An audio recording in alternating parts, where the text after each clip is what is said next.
Hey, thank you again for joining us for today's webinar. This is, of course, the third in this 8-part series to complement your in-person training for the Miami Heritage Response Team. These programs are made possible through the generous grant funding support of the National Endowment for the Humanities. Today, we will continue the discussion of some material-specific salvage tips. We were fortunate last week to be joined by Randy Silverman to discuss book and paper materials. Today we will hear from Susan Blakeney about paintings, and next week we'll learn about photographs and electronic media from Andrew Robb. All of these presenters are conservators who also serve as team members for the National Heritage Responders, so we're fortunate to have their expert knowledge captured in these programs. Again, a reminder that if you have missed any live programs, please make sure that you watch a recording of the missed session. You should have completed watching all 8 programs by Monday, October 16th, which is the first date of our final in-person training. Before we begin the presentation, just a quick refresher of technical notes. On your screen, you'll see several boxes, including one labeled chat on the left-hand side. Use the chat box to say hello, ask questions, share information or links.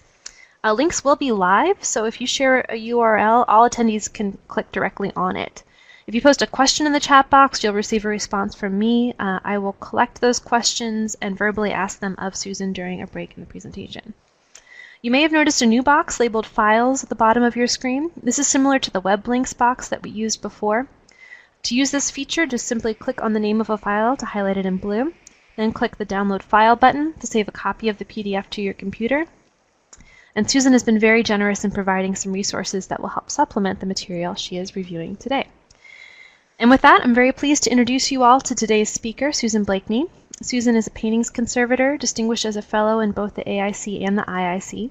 She received a bachelor's degree in studio art from the University of Kentucky in 1969 and completed a 6-year apprenticeship in London, concentrating in 17th century old masters. Susan returned to America in 1975, establishing a private practice in New York. In 1981, she incorporated her business as Westlake Conservators Ltd. Susan served as a director of the American Institute for Conservation's Conservators and Private Practice Group for 3 terms, and is a vice president of the Central New York Conservation Guild. In 2005, following Hurricane Katrina, Susan was a volunteer with the American Association for State and Local Histories' efforts to survey cultural damage along the Mississippi coast.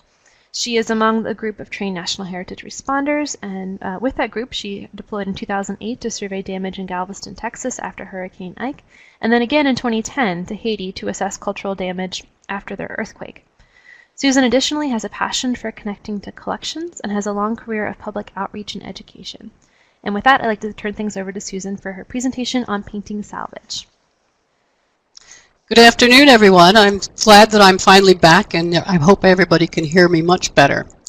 I want to thank you for tuning in to learn more about how to rescue paintings. I've been involved with all scales and types of disasters since opening my private practice in 1975. The successful recovery of paintings after a disaster is dependent upon fast response, knowledge of their vulnerability, safe handling procedures, a basic understanding of emergency procedures for a range of situations, and knowledge of what damage professional conservation treatments might be able to correct. I plan to show you visual images of damage to paintings that may be prevented and are conserved to a condition to exhibit again. Now, most events are uncontrollable, and there are things that you can do in advance, maybe to minimize the damage. But to familiarize you with understanding what you see, you've got to make decisions when you're salvaging paintings after all kinds of disasters. You all have a varied background and represent many collection types. So training how to handle paintings and minimize damage following a disaster plan will be the foundation of your activities. From the experience, I know that you will be using all your skills, and you'll still need advice from a specialist painting conservator. Every disaster is different, and you're going to have to jump to solving them and problem solving in any way you can. Consultation with a specialist is always going to be necessary. Now, in order to understand how to rescue a painting, you really need to be able to understand what they're made of. And a painting has many different layers that, as a conservator, we worry about each one of these layers, and we often talk about them when we're doing an exam. So the very top layer would be the varnish, which protects the paint layer. And then the ground is actually something that can be water soluble or not, and it creates a smooth surface to paint upon. The most common support or support is a canvas, and it's usually held taut by a stretcher. Now, if a painting is framed, it actually has even more layers because the frame itself will surround the painting. If it's glazed, the glazing will be bumped up with little strips called spacers, hopefully, so the glass is not touching the surface. And then you still are left with all of the paint layers, the support canvas, auxiliary support, and then finally a backing board is usually put on most paintings in museum collections. And backing boards can be solid, they can be clear, they can be a variety of different materials. And during a disaster, you're often going to need to unframe the painting to help speed the drying. So sometimes a painting's been treated, and if it's been treated, the older the painting is, the more likely that it might have been through a process called lining. And lining actually adds another layer of fabric to the original canvas, which is above it. And often the original canvas, as it becomes aged, gets torn, it becomes embrittled, it can't support the paint layer in the ground again, so the lining is what will do that. But the linings are done with many different kinds of adhesives, and each one of these adhesives presents a different problem in a disaster.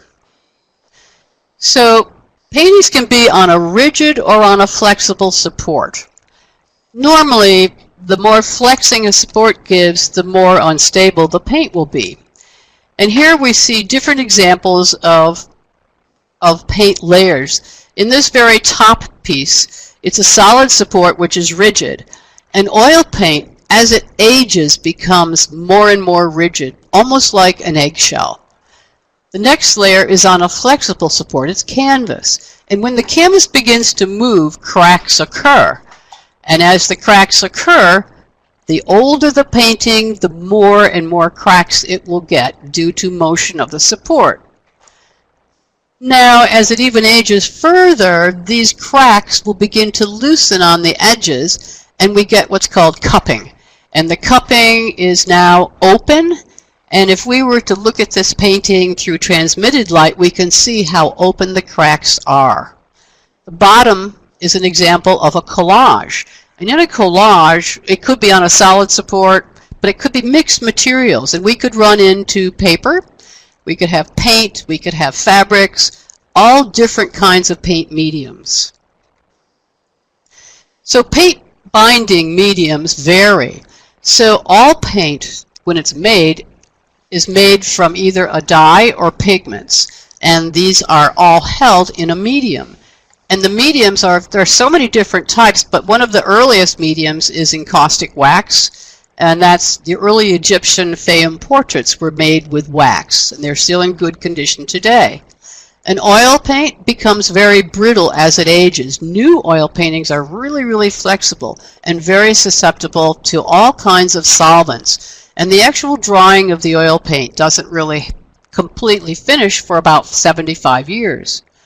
Now, a painting done in gouache is water soluble, which means during a water event, this would be one of your more sensitive types. Same thing with distempera is more like poster paint. Literally, there's hardly any binding medium in it. And often theater curtains are painted in distempera. So acrylic is one of our newer paints. In most 20th century paintings, you might consider could be an acrylic if they're not done in oil. But if the label on the back says oil, don't necessarily believe it. We never really trust. You're going to have to test to find out what is the medium sensitive to. And a pastel, we all know, is extremely friable. You want to keep your fingers off of it. And usually these are under glass. So the solubility, stability, and friability are going to be different by what kind of paint it is, how many layers there are, and how old it is. This top picture is going to show what we call a fat paint film, which means the medium is excessive and it certainly surrounds all of the particles, encapsulating it. Below, we have a lean paint film on top of a fat paint film. The lean film literally has less medium and the pigment is exposed on the surface. It might be friable, it might want to come off in your hands touching it. And if this painting were on a ground that's water soluble, it would actually absorb some of the medium and make the paint friable. So what are paintings vulnerable to? So many different things, so that when you're handling them, you want to be aware of all of these things. The relative humidity probably is the thing that expands and contracts the materials the most, causing all the cracks, causing insecurities, causing flaking. Water drips and spills also cause stains. They make dirt migrate. They actually make paint flake. They might attack a lining adhesive. A lot of problems. So water is the enemy of paintings. Staining, we know if a painting's in a flood, it can get stained. Even if a painting gets wet in its frame and the water collects along the bottom edge, it might hit dirt, and that dirt might be wicked up into the painting with the water. Scratches are also a big problem, and abrasions, so that when you're packing and handling, you want to use the right materials in between the surfaces. And you want to be careful that even your own clothing doesn't scratch a paint surface as you're carrying it from one room to the other. Local pressure is a problem. Paintings are very sensitive. Think about it. Don't ever push on the front or the back of a painting on canvas. Don't ever lean it onto something that will cause a bump or a dimple or a dent. And impact punctures and tears are caused by vibration. They can even be caused by being caught in the wind. If you were carrying a very large painting on a windy day from a building to a truck, and you had two people, the wind could actually catch it like a sail and pop the canvas and make it crack. So heat is also something that can be the enemy, or it can help painting. So that when we treat a painting and the paint layer is brittle, when we soften it with controlled heat, we could actually move that paint around. But in a danger situation, it can blister and it can scorch the paint. And temperature extremes are something that really affect acrylic paintings. If you try to move an acrylic painting in the winter, you need to be very careful because you might crack it just by sheer vibration or shock. So between 41 and 50 degrees Fahrenheit, acrylic paintings actually are brittle. They're not as flexible as you would think. Insects and mold. Mold grows on all surfaces given the right environment. So anytime you reach 70% relative humidity, you're going to possibly have a wild mold outbreak. You want to try to keep your humidity below that if possible. And most museums would really like to keep their environment for paintings typically around 55%. Wood, paintings on panel, are also very susceptible because wood absorbs and desorbs moisture with the content of the air. And improper materials for storage and exhibition are a problem. So you need to learn which materials will be safest to use when you're storing short-term and long-term, or even wrapping. So in preparing for your event, whatever it's a small or a big one, you can think about the considerations of which ones are prioritized and which ones are the most sensitive. And you might want to prioritize them by the market value, by their historic value, by their sentimental value. You might have props and decor that have very little value, and during an event nobody will know if it's a collectible or not. You might want to prioritize them by the importance to your collection, by the sensitivity of the paint to what kind of environment, and by the location. So paintings that are unlined are more sensitive than lined paintings, as a rule of thumb. paintings that are unvarnished are more sensitive to varnished paintings because that unvarnished surface can be easily stained, whereas a varnish layer takes whatever the material is and the varnish can be removed, hopefully, with that material, so it protects it. Wood and paper can also be considered very sensitive because they respond dramatically to relative humidity changes. You're going to see paper begin to cockle, and mold will begin to grow, wood will shrink, and you will get what we call compression shrinkage of cells, which is not reversible. It cannot come back. Pastels are very sensitive and should be under glazing of all kinds. And water-soluble grounds are obviously more sensitive to moisture than others. And again, back to acrylics. Acrylic paintings are very sensitive to temperature changes, to cold temperatures, and certainly to most organic solvents except for mineral spirits. So during an event, you might not be able to recognize the portrait or whatever you're looking at. And in this situation, someone took their hand on the left and rubbed the debris back and forth to find out what the painting was. But before that happens, you really need to study the surface with what we call raking light. And a raking light can be from a flashlight. And if you hold the flashlight on one edge of the painting and shine it directly across the surface, not at it, you're going to see if paint is lifted and insecure. It's how we examine paintings all the time. We look at it from this direction, we look at it in this direction, and we look at it in this direction with flashlights or a raking light of some type. Because with normal light, you're not going to see that lifted paint. So cracks. Cracks occur in paint layers when the paint layer starts to move. And most oil paintings on canvas from the 19th century have begun to crack in what we call classic patterns. The cracks begin in the corners, and they usually follow the corners with a circular pattern like this, and it will do the same thing in this corner and the same thing in this corner. All the corners will act the same. Then the cracks begin to go through the middle, down through here. On the painting on the right, we've also got circular cracks here. That circular crack is from a blow. So anytime something bumps or hits a painting, it will develop cracks. Now, when it happens, you might go, oh, thank goodness, it wasn't hard enough to crack it. But you probably have developed micro cracks, which you're not going to see until the painting continues to age. So varnish blooms in high humidity.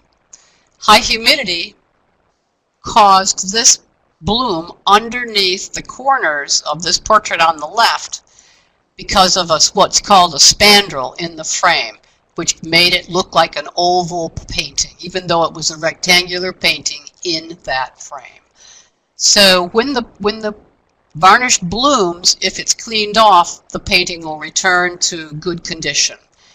On the left, those little spots, dark spots, are probably where something hit the painting and it took the bloom away ever so slightly.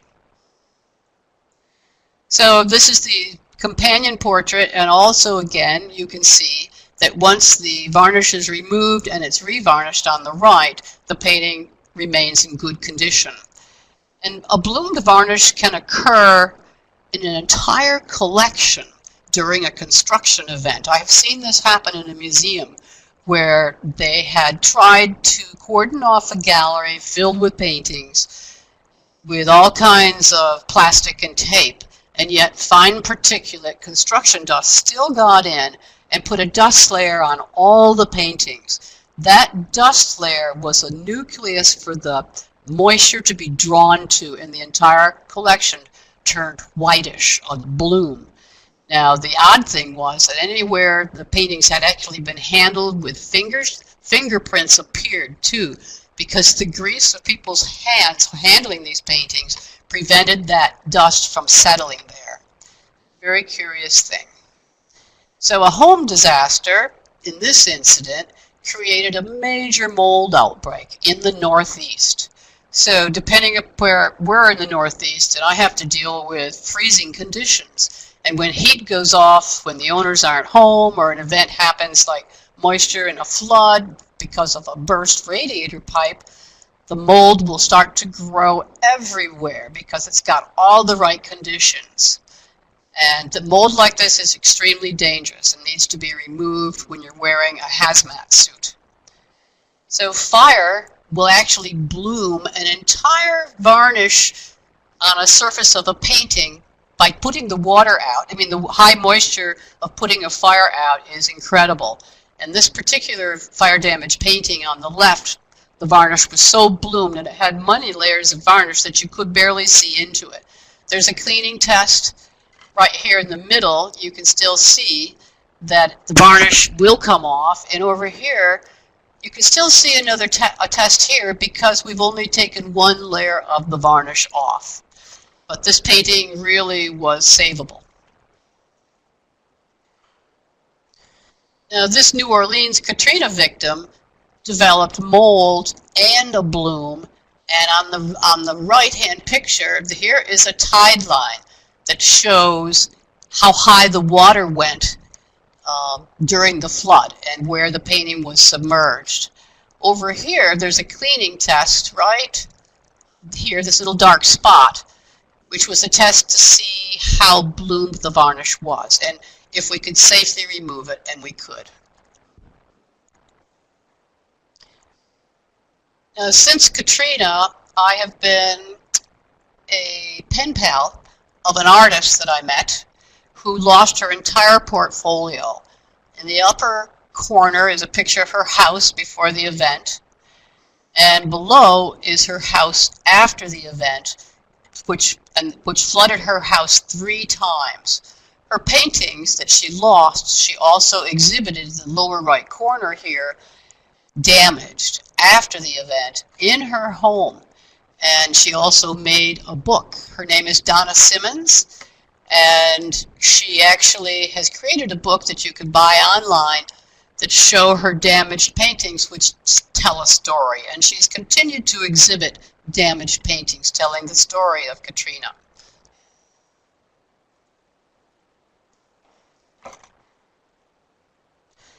So high relative humidity also causes crystal growth. This is a salt efflorescence from one of the paint bodies. And this can be brushed off usually, but it will regrow again given the right high humidity.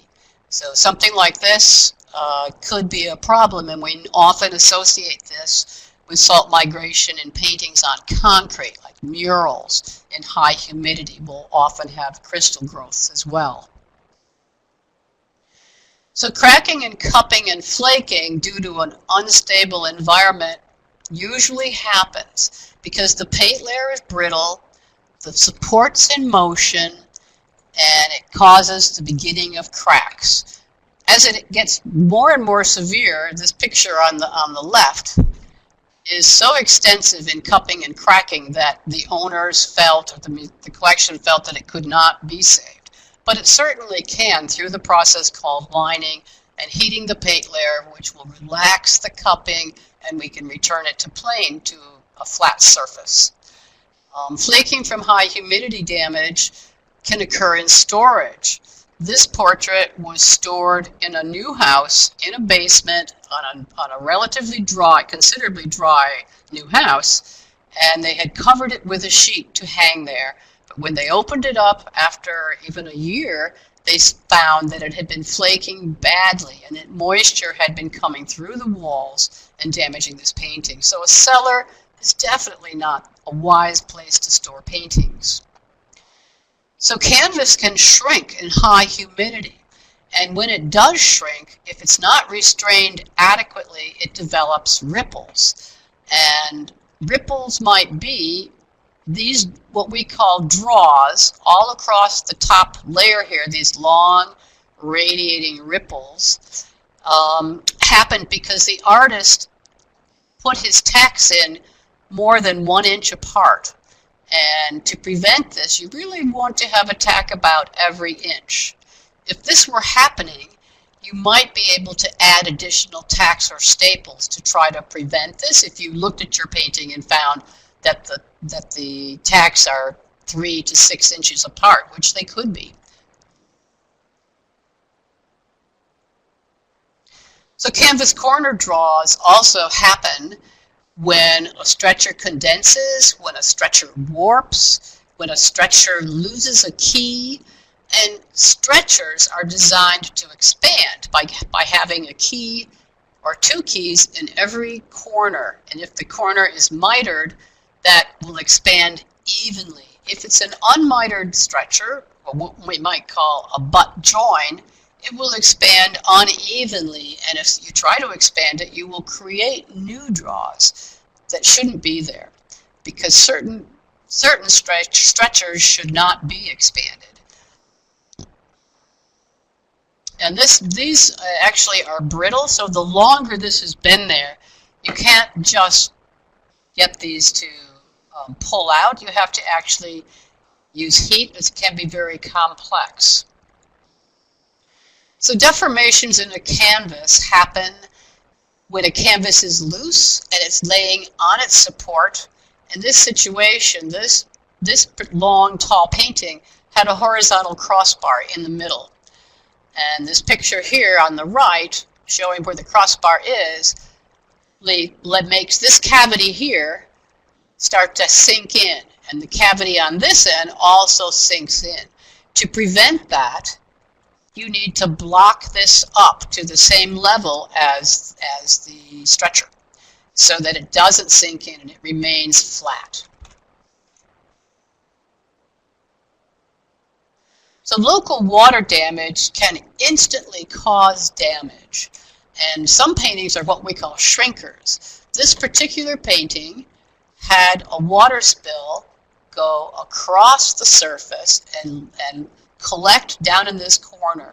As it collected, it created these corner draws when the canvas began to stretch and expand, and the paint erupted in intense cleavage on the long vertical drip. Now, some local water damage will stain the painting, and this particular folk portrait had a local water damage across the center with 2 spills. You can see it on the back as well as it came through the canvas. And this was a permanent stain. It could not be cleaned off because there was something caustic in the paint layer. So to treat this, that long stain had to be in-painted to mask it. Now, professional cleaning might prevent that stain if you can remove that drip right away. This very contemporary painting also had a long drip right through the middle. And this is a shaped canvas that I'm going to show you a little later on a very complex stretcher or strainer, because it does not expand. This particular drip was extremely caustic, and I would always test this with saliva to see if I could possibly remove it. I would take a Q-tip, I would dampen it in my mouth, and I would very carefully touch one little spot and see if when I rolled that Q-tip across it damp, it would pick it up, and whether it left a halo or a stain behind. I would also be looking at the swab to see if any color came off, or was it just the grime or whatever was the staining material. It's not necessarily something you can do if you're not a conservator, but on the other hand, it's hard to say what you could do if you have a conservator with you for advice. So back to what a shrinker is, some canvases shrink immediately almost. And when a canvas shrinks, it means that the multi-filament fibers that are woven expand and contract. And as they do that, the brittle paint layer erupts into something we call tent cleavage. They'll look like little A-frames of paint in long lines. And very tricky to treat, but they are treatable. And in this instance, the shrinker is in a bad situation. But there are treatments, I'm going to show you one in a little bit, of how it could be treated. So when a painting comes in with tenting, you have to keep it face up. Any one of these tents could be completely just floating there and would want to fall off. So again, this is what severe water damage caused. It shrank the canvas. We can see corner draws, and there is tenting. Now here's a close-up of the surface. This is what we call tent cleavage. Each one of these ridges is really empty. There's nothing in it. It's just paint on each side.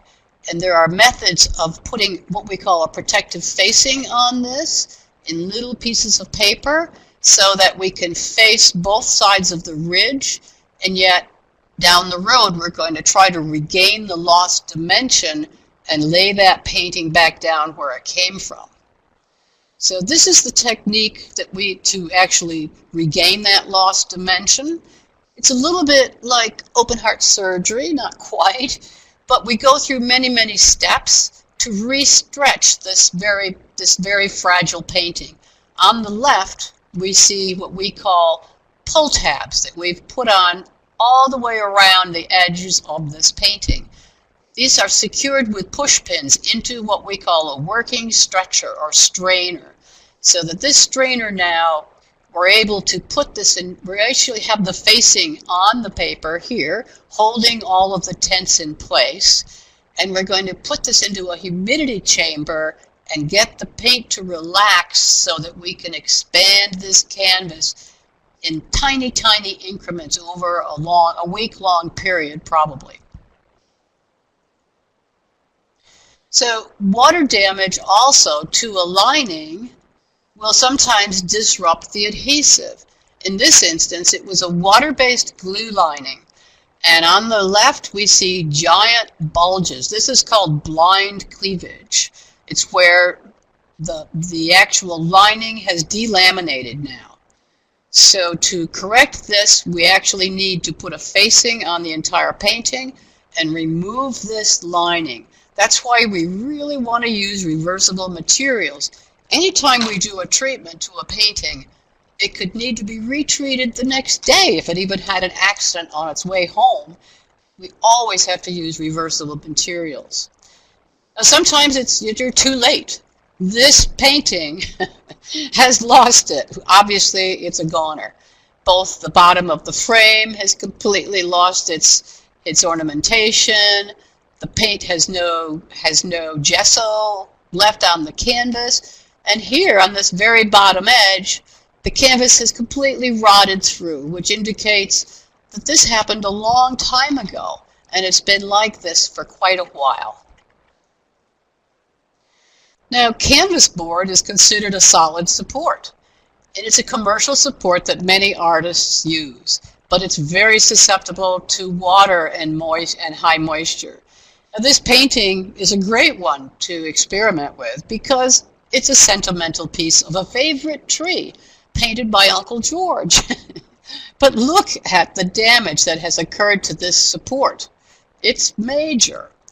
Now, the treatment for this is a complete lining. That canvas was removed from that failing support, which is made of a pulp board, and it was then mounted on a new support.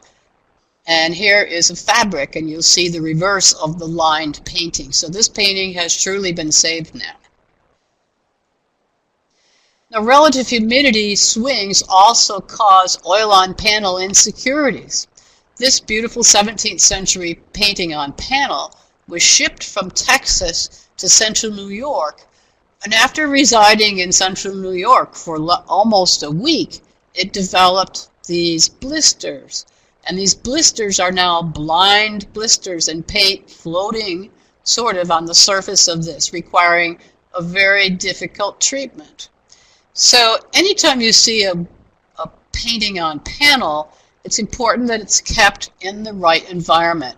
In the winter, in the Northeast, if we turn our heat on without environmental control, we might have a humidity of 12 to 15% if we're lucky.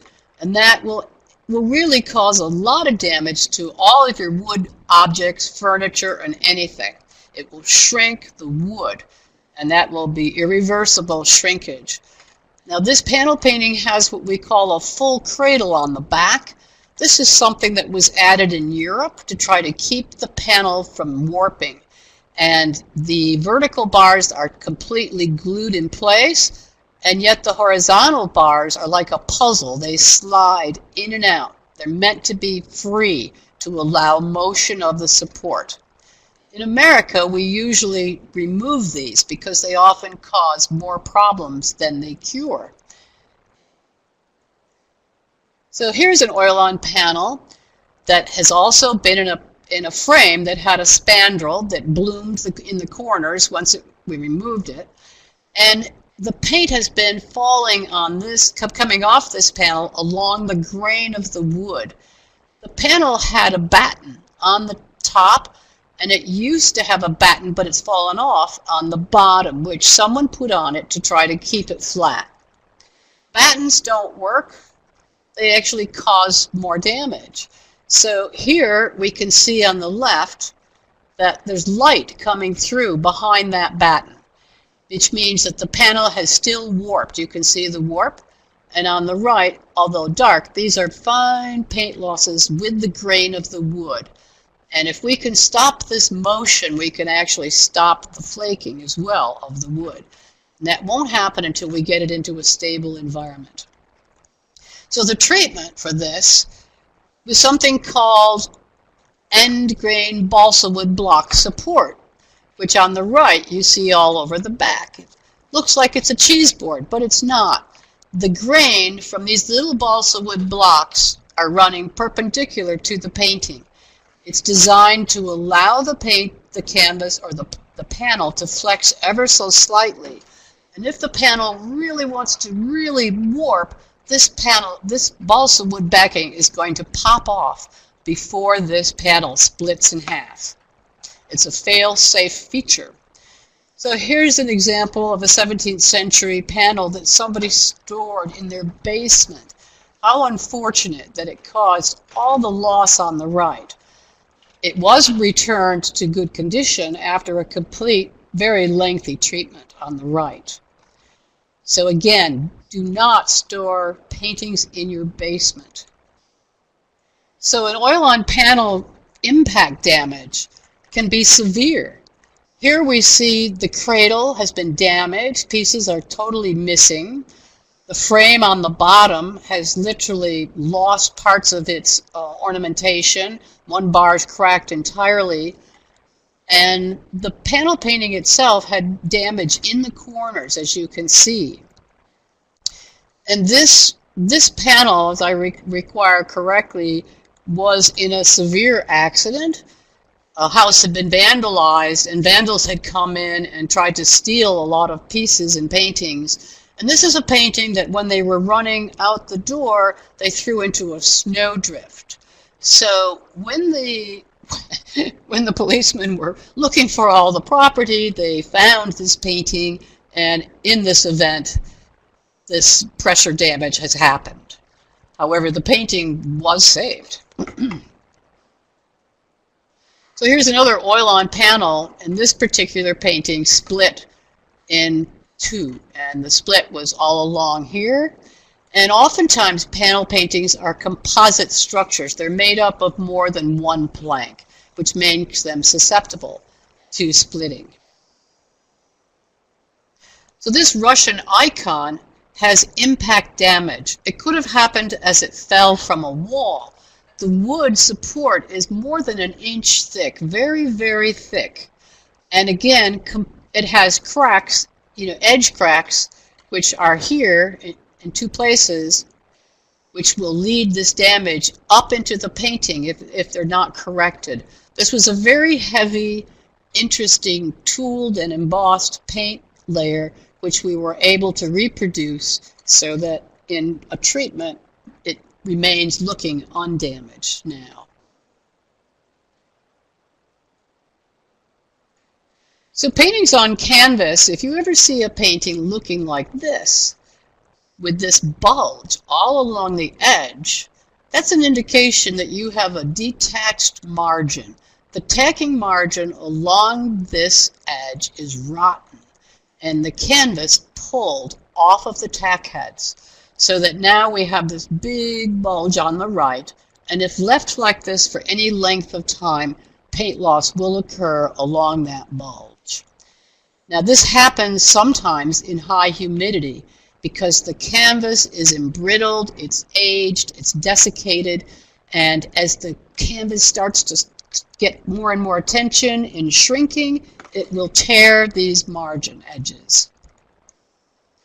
So here is a brand new painting that was in a professor of arts exhibition at a college, and it fell off the wall as it was being installed. Now this is a very, very long painting. It was probably maybe 10, 12 feet long, and it had been put on a folding stretcher to get out of the artist's studio and for him to travel with it more safely. Oil alkyd basically is one of our stronger paint layers or type of mediums, and normally once it's dry, you cannot even redissolve it with a solvent.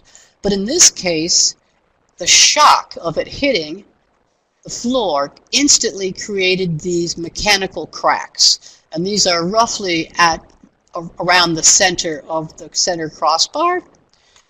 And here's just a brief diagram of what a folding stretcher is. And it means the canvas was folded around this rather large diameter tube in the middle, face in. And the painting is brand new, when normally when this happens, folding stretchers really lead to an early demise of paintings, in my opinion. It creates stress and eventual cracks along the fold line.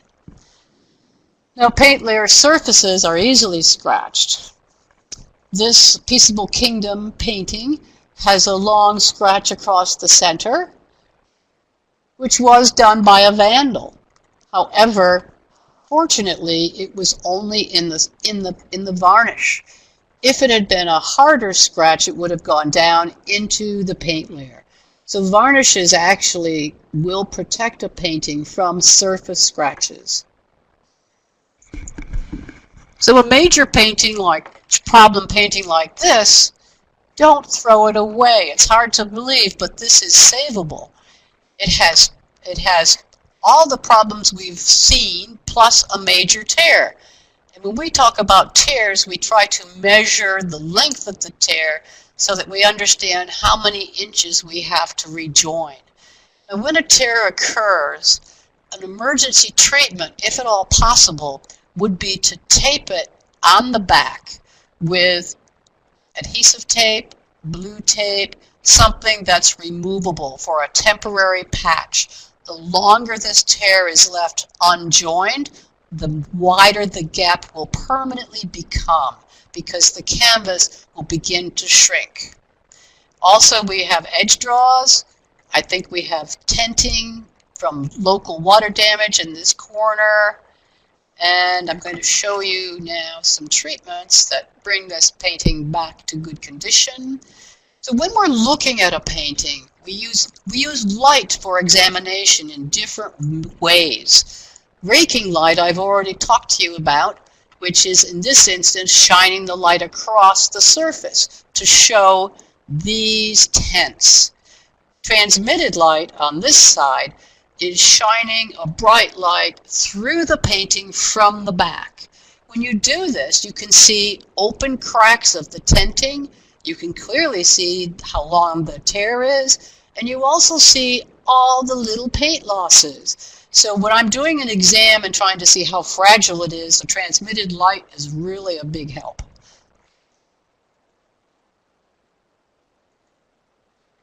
So here's the same painting after a major treatment of lining, tear repair, and a burnt finger technique in the lower corner, and also frame conservation. But this painting was worth that treatment. It's labor intensive, but again, now the painting has new life and it will be enjoyed for years to come. So high heat is a problem in fires and locally. So heat blisters oil paint, and blisters happen before it begins to char. If it chars, that's permanent damage. This cleaning test on the right shows that we can remove the soot and varnish, but we're left still with the blistered paint. Here's an example of a painting on panel that a lamp fell onto overnight, and the light bulb resting on the surface caused these blisters. If it had been much longer, I think it eventually might have started the wood on fire.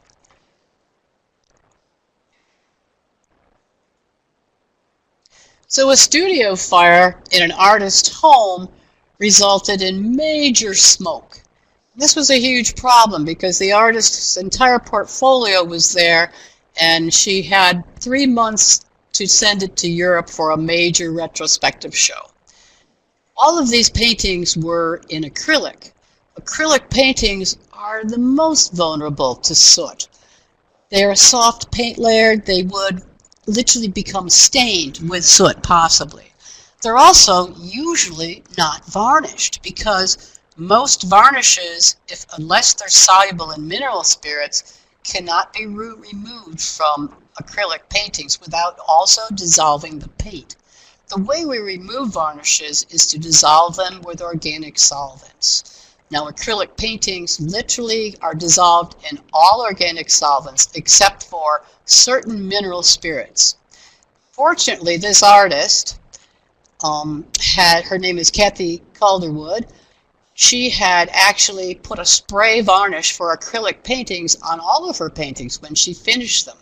This spray varnish allowed us to dissolve it with Varsol, which is one of the forms of mineral spirits that does not have very many polar solvents in it, and we could remove this soot-laden varnish safely and save her painting collection. This particular painting in the middle had long drips in the soot as well. You can see running across the surface. On the right, you can see that when she removes these paintings from the wall, she'll have a complete silhouette that's relatively clean. That's how heavy the soot was. Soot really infiltrated the bulk of her home, and she had to live out of this house for 2 months. It was very traumatic for her. Here's another fire. This was in a historic Shaker house that had an incredible collection of antique items and drawings and photographs, very few paintings. But because it was dead winter, we're confronted with icicles on the stairwell. Everything is covered with ice in the attic because of all the volume of water used to put this fire out.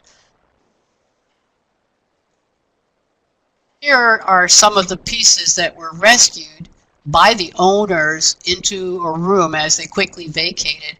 But look at what happens with this piece. This was a photograph of one of their famous horses, and the water that the frame, trapped is now wicking directly towards the photograph and literally by osmosis going up into the paper support. Here on the left is one that we've unframed, and it's beginning to cockle and separate on its own, and we have it drying on blotter paper with weights on all 4 corners. And up here you'll see lots of table space is needed for any disaster recovery to dry things out. Here we have a humidity chamber, something in controlled drying. Not everything should dry really fast. Wood needs to be controlled and should dry more slowly. So wax-lined paintings on canvas, for years and years, the first early linings were done with wax after glue, and wax is extremely susceptible to heat. This particular painting was warped badly in a car left while somebody went shopping for over an hour, and the temperature reached well over 110 degrees. The surface is warped, it's no longer flat, but it can be treated by re-vacuum heat setting, so it's only temporarily damaged. So choosing the wrong paper when you're wrapping something will end up with it getting stuck to the surface, possibly. Now, sometimes we want paper to stick, and that's called a facing, and we actually adhere it with adhesives. This is paper that was not meant to stick, and it was a tissue paper which, in high heat during shipping, literally softened the varnish and became permanently attached to it. To treat this, we had to remove the varnish, which is a more lengthy process. Now, when you're wrapping a painting that could be damp, always leave an opening for condensation to come out. Try to wrap it with something that might allow it to continue to dry if you're feeling at all that it might not be dry. Usually with paintings, you can do a temperature test with your hands. Paintings that feel cool definitely still have trapped moisture in them. I mean, it's not completely infallible, but it's a start. And it takes a long time to completely dry things out. So, basic handling tips. Number 1, handle paintings as briefly and as infrequently as possible. Plan to move by clearing a path and preparing a receiving area before beginning the move. Otherwise, you're going to have to set something down and you won't have a place to do it safely. When you're gripping the painting, try not to squeeze it. Keep your fingers off the paint. Think of it as being wet paint. You don't want to touch anything to the surface. And set it down gently, preferably on a cushion. Think of it as a glass of water and set it down without sloshing. Very carefully. Vibration and shock causes cracks. Tips 2. Examine the painting for flaking paint. And if stable, look at the back. So when you're going to be examining for flaking, you're going to use your flashlight. You're going to rake light across the surface, from the left, from the right, from the top, from the bottom. You're going to see, is this paint insecure? Determine the security of the framing. Don't ever trust your framing to be secure. When you turn it over, you may find 2 little finishing nails barely holding it in place. So until you know, think of it as it could fall out of the frame when you move it. Small frame paintings carry face in and support the bottom and the side. You want to support the frame by the structural edges if possible. Don't carry the frames from the top bar alone, because they might pull right apart. Some frames, if they're constructed inadequately, I'll say, the miters will completely fall apart if the painting is heavy and you grab it by the top bar. This happens a lot with paintings under glass and under glazing. You often pop that frame. So don't ever carry it from a hanging wire. The wire might break. It might be attached with screw eyes that are going to pull out. Don't trust it. Use your hands structurally on the sides and the bottom.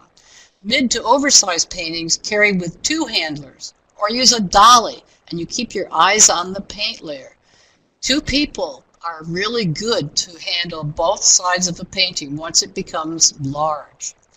If the frame is gilt, set it on padded blocks, or you're going to lose ornaments. Protruding ornaments might be lost. Some frames are what we call swept. They have curled perimeters. They have protrusions that stick out.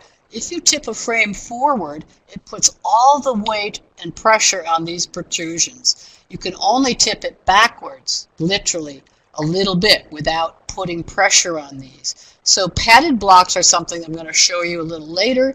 It's what we use for laying a painting face down or standing up. So collect and preserve any detached fragments for treatment. If the frame's falling apart, bag every little piece in a Ziploc bag.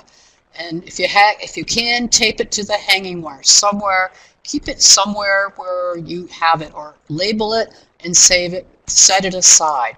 Because every piece that's lost, we have to recreate. If we have the pieces, we can reattach them. Tips 4. Carry and lay face up if actively flaking, but support the canvas cavity from behind. Now I already showed you a picture of a big painting laying on its back where the canvas sank into the cavities. So if you're going to lay a painting face up on its back, think about what could you block up the reverse so that the canvas is flush with the surface, the high edge of the stretcher, to prevent it from causing deformations. Again, avoid local pressure from the front and the back when you're leaning a painting into something. Anytime you lean another painting into the canvas of another larger painting, you're going to cause a dent. That dent could become permanent and it may cause paint loss. Don't ever let anything push on the front or the back. Think of your painting as an eggshell, very brittle, easy to break. Backing boards are really important preventive measures, and most museums put a backing board on all of their paintings. Depending upon where you are environmentally, you might want your backing board to be clear and not light hiding, because sometimes darkness of a backing board will lead to mold growth. And these are things that are judgment calls by collection managers and conservators for each collection. But if it has a backing board on it, it might protect it from water spills. It certainly protects it from debris falling behind it and many other things. Here's an example of an unnecessary basketball-sized dent in this over-the-couch-sized painting.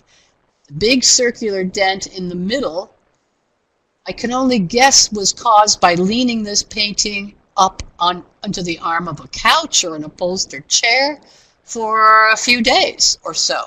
And that dent now is very difficult to remove and made it into quite a treatment to get rid of this. Here is a painting on Masonite, which developed a huge warp from having something heavy sat on top of it while it was between two objects, and this became almost a Quonset hut. And it took a very difficult treatment, but on the right it was saved and returned to a flat plane. Unsupported canvases deform, and here we have different examples of a couple of small oval paintings which haven't been on a stretcher in years and years, and another one on the right that was left unsupported. Now if you leave a canvas like this for any length of time, it will begin to shrink with humidity, develop cockholes, and begin to warp. The picture on the left, this one, don't ever try to open this up yourself. It requires a conservator to gently heat this, to relax it in order, or humidify it in order to remove that. Open it up to see what you even have. Rolling a painting is something that people want to do to protect it or to move it or to travel with it. And rolling a painting face in is something you should never ever do. It's the wrong direction to roll a painting. When you roll a painting face in, it develops something called washboard deformations. And these deformations are long cracks, long ridges, and often leads to paint loss, and definitely leads to a major treatment to correct. So to roll a painting, you want to roll it face in. When you roll it face in, it actually expands any cracks, and so the cracks don't push on each other. Here's an example of rolling a Morris Louis, a very large contemporary painting, on a very large roll. And you'll see that on the right, the roll is supported by boards on each side, so there's no pressure on the paint layer as this painting is rolled onto it. And the tube, it might be called a sonotube, can be protected with polyethylene first to make it more archival, depending upon how long you want to store your painting on it. So there's so many different stretcher types. On the top here is that folding stretcher I showed you earlier that fell off the wall from the oil Alkyd painting. And on the bottom is a shaped stretcher or strainer because it does not expand. And this is, I showed you this painting earlier by Russell Hinman that had a long caustic drip across the surface.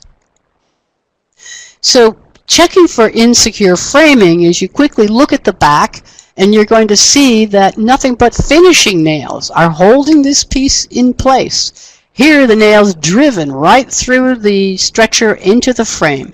Very bad practice. It will damage both the frame and the stretcher. Even extracting the nails causes damage. So this backing here is a backing board that has corners cut out. I'm sorry for the noise on my phone, but I can't turn it out. And this backing board is made of coroplast, and it's waterproof. So in this instance, it may have helped the painting avoid some of the dampness. It also will save a painting during a humidity spike, and that's one of the most important reasons that we put it on. If you have short-term humidity fluctuations, this buys time. It will make the canvas react much more slowly. So protecting contemporary paintings from soil and pressure and handling are something called trays or travel frames. Big paintings can be put into these simple travel frames to store them, to move them quickly, or to protect them. So period frames are really vulnerable. And here on the right are the padded blocks that I talked to you earlier about, and I've got a handout. These padded blocks are important to prevent the ornaments from falling off this frame when we want to stand it on end. If I wanted to lay it face down, I need a padded block across each corner going like that, or going like this, so that I could lay the painting down and nothing will touch this surface. The frame itself is wood. It's also got a gesso layer that's susceptible to the water, and it's got the gilding, and it can be many, many different types of gilding. So water damages gilt frames, of course, because they're water soluble, and they can all be treated. They need to be air dried naturally and slowly. Here's water gilding stripped. Frames are usually several different types of gold, so that some of it is water soluble and some is not. In this instance, the water gilding has completely been removed from this bar. We're now looking right at the gesso. Frames are very valuable and very important and collected sometimes in their own right. So you want to clean them only with a soft brush by holding your vacuum nozzle close to it, but not touching it.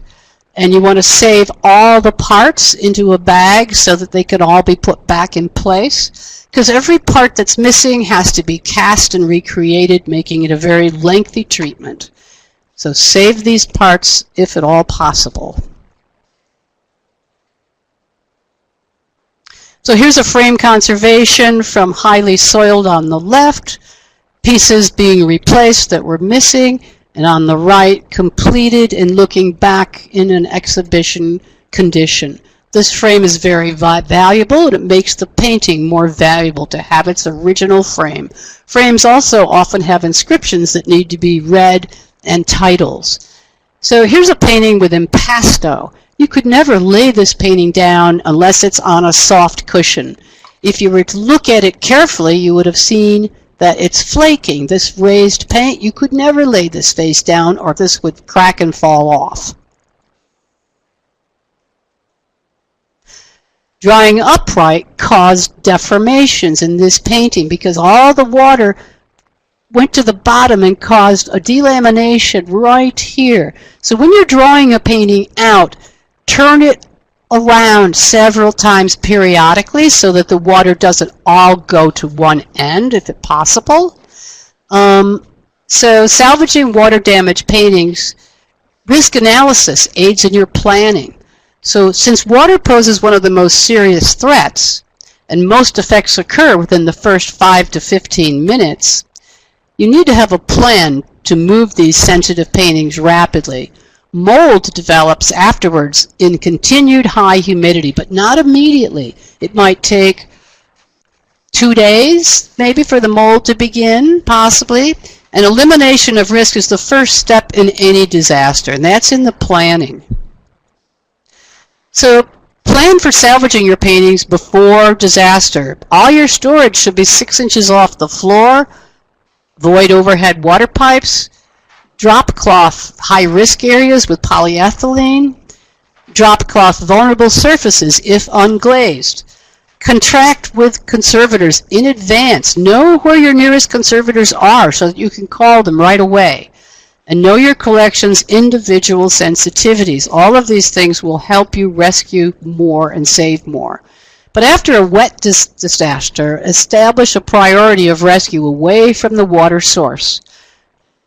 Which ones are to remove first? I think most highly valued. Then the least damaged. Then the slightly damaged. Severely damaged, leave till last, unless they're the most important. So tools that you might need. You will need all of these things. Some of the things I want you to see particularly are this gray, what we call open cell foam. It's very soft. You can lay an impasto painting on it carefully. This is ethifoam. It's white. It's closed cell foam. And if you use too much of it, it's as strong as concrete. But you could use this for cushioning, but you really need to consider the weight and how much ethifoam to use. This is what we call a smoke sponge. It's vulcanized rubber. It's used by every remediation company to clean walls, clean furniture. We use it to clean hard surfaces. We might use it to test to see if there is smoke. And you use this and you literally keep turning it inside out to get a clean surface. Here is a very soft brush. And these 3 brushes would be ideal for gently brushing the surface of fragile paintings. Here is a dust mask. This is a different type of a half-face respirator. If you were in a mold situation, definitely wear one of these. Be sure you're fit tested so it fits properly. Optivisors are really helpful. And you're going to need push pins and boxes for things, a measuring tape, a magnet, and lots of tools that you probably have already listed in your Go kits. So these are the tools. This atomizer here, often used for spraying. You can also get a large sprayer that's used for spraying paint or insecticide, but make sure it's a clean one. Don't use one that's been used for something else before. Make sure it's a new one. Wee-wee pads for pets are great for absorbing liquids, easy to find. Your biggest problem in an event is where can you even get supplies? So here's your smoke sponge being used to clean the back. But before using a smoke sponge, try to vacuum with a HEPA vacuum because sponges on canvas will just smear certain things into it. So if you can, vacuum first and brush with sponge second. So facings are paper that we glue to fragile paint to hold it together till a conservator can really fix it. And here, toilet paper was the only paper one could get really quickly. You can also use Kleenex. You could use paper towels. Or if you were lucky, you could use wet strength tissue that a conservator actually has. Here's another painting, faced, again, in the fragile, locally faced and fragile areas. Now, they did this emergency facing with toilet paper, and the glue was an adhesive that we know as called Aquazol 200, which is mixed with water and isopropanol. If you buy household isopropanol, it's already diluted 70% with water, which is ideal for trying to rid mold. So here's a historic house in Galveston, and here's a really good example of moving paintings and quickly having to stand them up. Here we've got cardboard interleaving. Here there's no cardboard, but the frame is resting on another frame. So the canvas is protected. There's no denting going on. Here they brought in a big humidifier. They're already dehumidifying the house. The floorboards were warping already, and they've actually had to bring in power because in a major event like this, there's no power. Your HVAC's down, and you're going to rely on companies to get you up and running really fast. Let me see. I'm not sure how far more I have. Prepare a work area away from the water source, and try to keep your relative humidity below 70% if you can.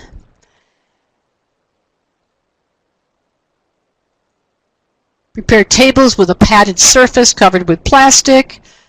Blotters you're going to use a lot on smooth paintings. Padding, you can actually put blankets down and cover with plastic to make a padded layer. Textured impasto, you really have to keep on foam.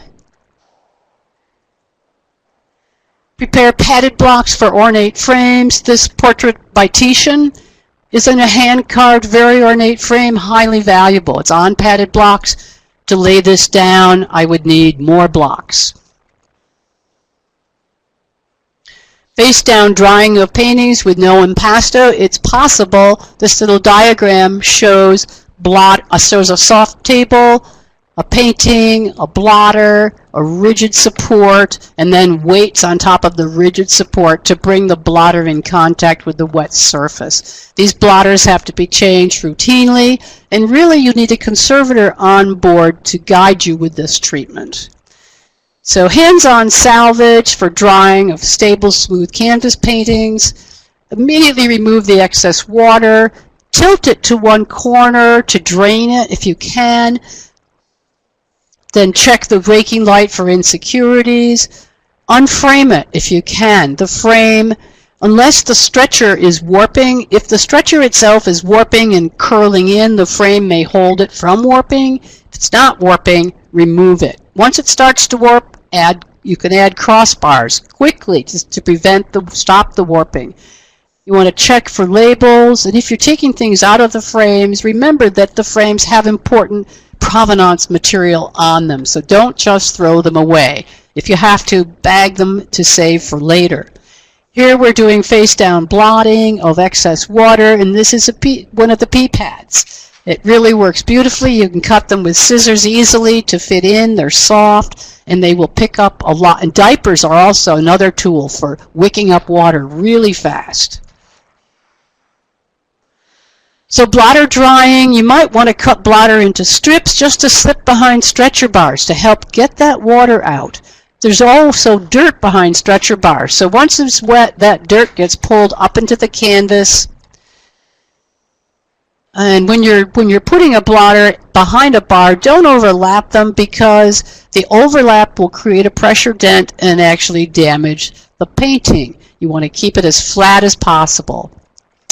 You want to cut the corners off to avoid the keys, and you want to cover the blotter with a rigid support like you saw in that picture. If it's going face down, put something on it to keep it in contact, and you're going to switch the blotter as often as you can. So blotter drying, you're going to weight the stretcher on the corners to minimize warping.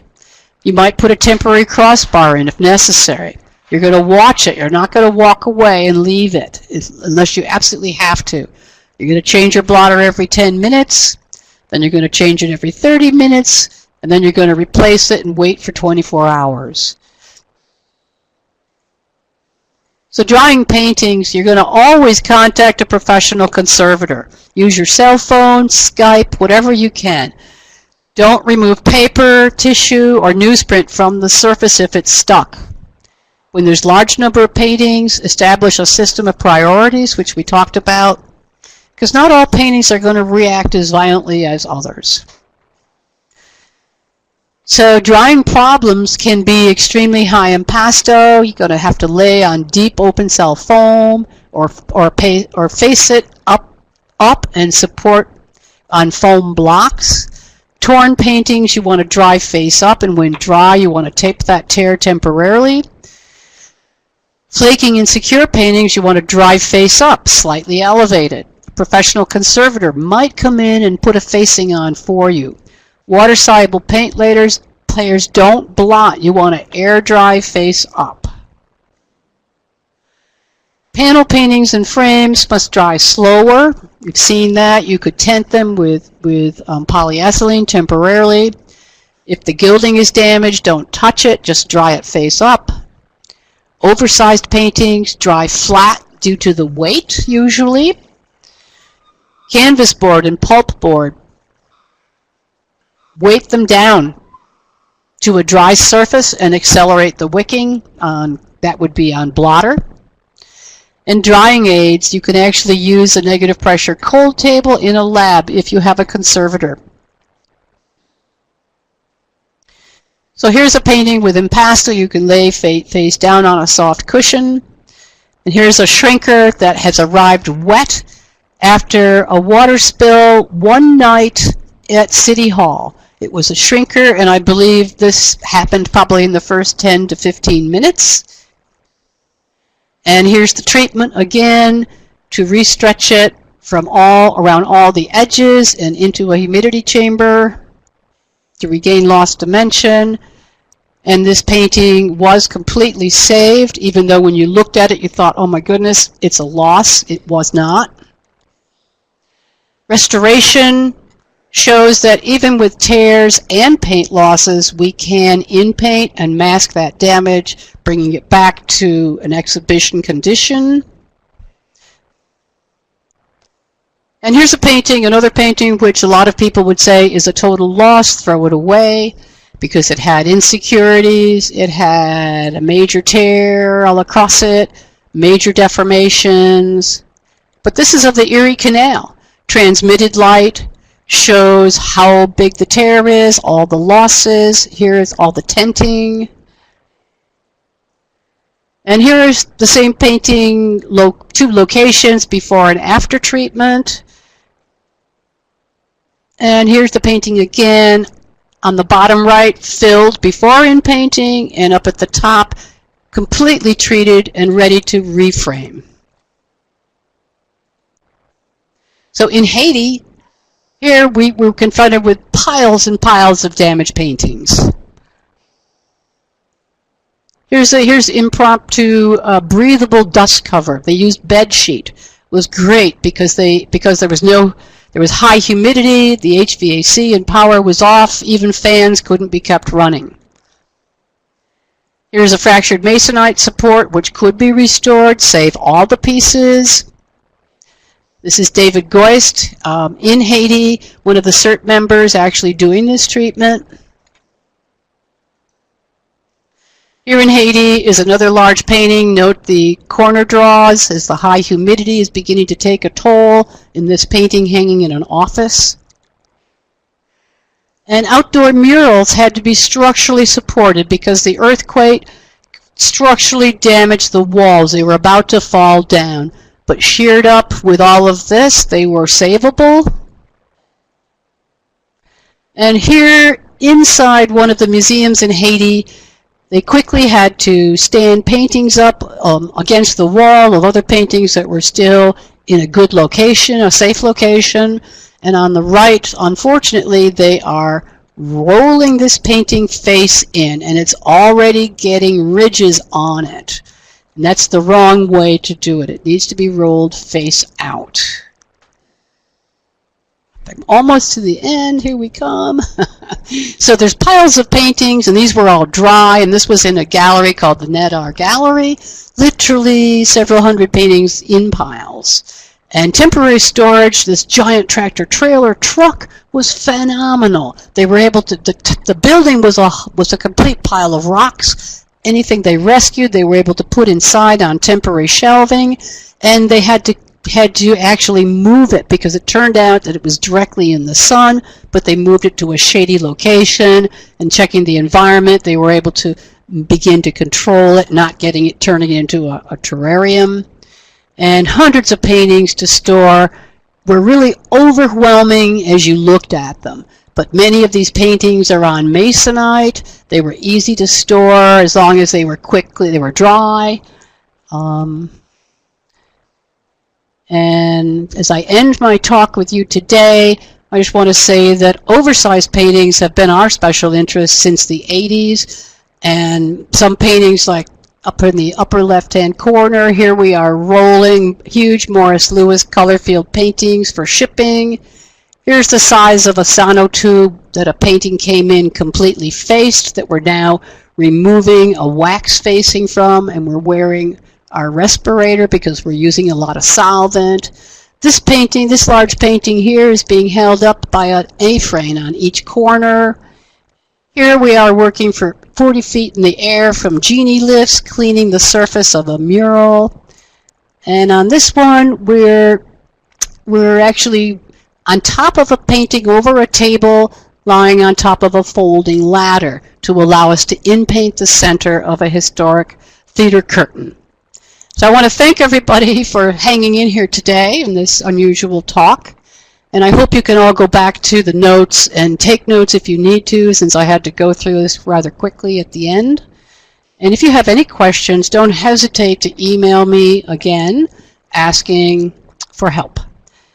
There's much more available online, and I'm sure you're going to learn a lot from this. You're going to need every little bit of problem solving you have. Thank you and goodbye. Great. Well, thank you so much, Susan. I did put in the chat window if anyone had questions to share those, and I didn't see anyone typing them in, and since we are running low on time,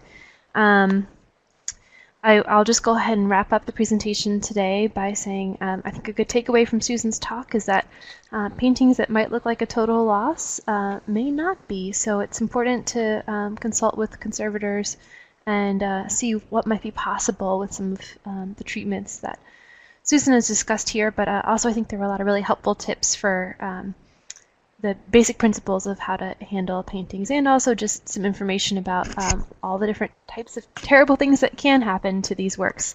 So thank you so much, Susan, for sharing this information. And oh, quick question from Isabel. So we roll the painting on a sonotube or not?